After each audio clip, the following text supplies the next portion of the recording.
Hello friends, welcome back to my channel blog with you. তো তোমরা দেখতে পাচ্ছ দুর্গাপুর অগ্রণীতে আমরা চলে এসেছি। অগ্রণীর প্যান্ডেলটা জাস্ট আজকে দেখো, ওয়াও হয়েছে, জাস্ট ওয়াও।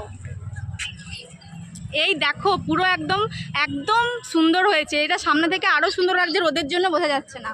তো ফ্রেন্ডস, বাইরে থেকে তোমরা তো দেখেই নিলে কতটা সুন্দর হয়েছে এই অগ্রণীর প্যান্ডেলটা। এরপরে চলে এসেছি ভেতরের কারুকার্যগুলো জাস্ট একবার দেখো, পুরোটাই ঝিনুক দিয়ে তৈরি, সমুদ্রের ঝিনুক দিয়ে তৈরি।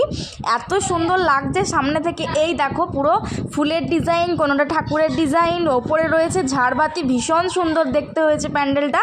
বাইরেটা যেমন সুন্দর, ভেতরটাও ঠিক ততটাই সুন্দর। তো এবার চলে এসেছি ঠাকুরের সামনে, চলো তোমাদেরকে ঠাকুরটা দর্শন করিয়ে দিই। প্যান্ডেল যেমন সুন্দর, ঠাকুরটাও তেমনই সুন্দর হয়েছে, একদম অনেক বড় হয়েছে কিন্তু এই ঠাকুরটা।